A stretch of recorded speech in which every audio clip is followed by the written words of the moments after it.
Hi, welcome to Rich TV Telugu. Rich minds, rich life manifestation. My dear friends, mindset is everything. మీ ఆలోచన విధానం మారితే మీ జీవన విధానం మారిపోతుంది. మీరు రిచ్ మైండ్ సెట్లో ఉన్నారా, పూర్ మైండ్ సెట్లో ఉన్నారా తెలుసుకుందాం. రిచ్ మైండ్ సెట్ ఉన్న వాళ్ళు అవకాశాల మీద దృష్టి ఉంచుతారు, కానీ పూర్ మైండ్ సెట్ ఉన్న వాళ్ళు సమస్యల మీద దృష్టి ఉంచుతారు. వారు నిరంతరం నా సమస్యలు ఇలా ఉన్నాయని ప్రతి ఒక్కరికి ఎక్స్ప్లెయిన్ చేస్తూ ఉంటారు. కానీ రిచ్ మైండ్ సెట్ ఉన్నవాళ్ళు కొత్త అవకాశాల మీద, ఆ అవకాశాలను ఉపయోగించుకొని జీవితాన్ని ముందుకు తీసుకెళ్ళడానికి ఉపయోగిస్తారు. నెంబర్ 2, రిచ్ మైండ్ సెట్ ఉన్నవాళ్ళు దీర్ఘకాలిక లక్ష్యాల మీద దృష్టి ఉంచుతారు, ప్రతిఫలాన్ని వెంటనే ఆశించరు. కానీ పూర్ మైండ్ సెట్ ఉన్నవాళ్ళు తక్షణం వచ్చే సుఖాల మీద, టెంపరరీ ప్లెజర్స్ మీద ఆధారపడతారు, డబ్బుని వృధాగా ఖర్చు చేస్తారు.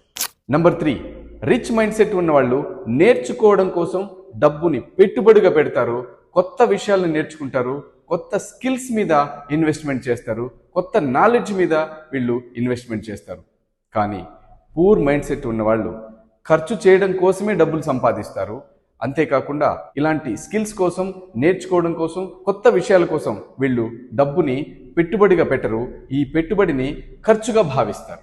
నెంబర్ 4, రిచ్ మైండ్ సెట్ ఉన్నవాళ్ళు వాళ్ళ జీవితంలో ఉన్న సమస్యలకు కారణాలని, బాధ్యతని వాళ్లే తీసుకుంటారు. కానీ పూర్ మైండ్ సెట్ ఉన్నవాళ్ళు ఏదైనా కష్టం వచ్చినా, సమస్య వచ్చినా ఆ సమస్యకు, కష్టానికి కారణం వేరే వాళ్ళని నిందించడం మొదలు పెడతారు. నెంబర్ 5, రిచ్ మైండ్ సెట్ ఉన్నవాళ్ళు గ్రోత్ మీద పూర్తి నమ్మకం ఉంచి వాళ్ళు చేస్తున్న పనిని వాళ్ళు చాలా సిన్సియర్గా చేస్తారు, ఎఫర్ట్స్ని 100% పెడతారు. అదే పూర్ మైండ్ సెట్ ఉన్నవాళ్ళు ఫిక్స్డ్ మైండ్ సెట్తో ఎప్పుడు ఒకే పనిని చేస్తారు, ఒకే రకమైనటువంటి ఫలితాన్ని పొందుతారు, వాళ్ళు మార్పుని అంగీకరించరు. నెంబర్ 6, రిచ్ మైండ్ సెట్ ఉన్న వాళ్ళు రిస్క్ తీసుకుంటారు, క్యాలిక్యులేటెడ్ రిస్క్ తీసుకుంటారు, ఖచ్చితంగా వాళ్ళు సక్సెస్ సాధిస్తారు. అదే పూర్ మైండ్ సెట్ ఉన్న వాళ్ళు రిస్క్ చేయడానికి ఏమాత్రం అంగీకరించరు, ఎలా ఉన్న జీవితాన్ని అలాగే కొనసాగిస్తారు. మై డియర్ ఫ్రెండ్స్, మీరు రిచ్ మైండ్ సెట్లో ఉన్నారా, పూర్ మైండ్ సెట్లో ఉన్నారా నిర్ణయించుకోండి. మీరు రిచ్ మైండ్ సెట్కి మారాలి అని అనుకుంటే జనవరి 18న హైదరాబాద్లో 1 డే వర్క్షాప్ నిర్వహిస్తున్నాను. మీ మైండ్ సెట్ని రిచ్ మైండ్ సెట్గా మార్చుకొని మీ లైఫ్ స్టైల్ని రిచ్ లైఫ్ స్టైల్గా మార్చుకోవడానికి ఈ అవకాశాన్ని వినియోగించుకోండి. Change your mindset, change your lifestyle. Book your seats right now.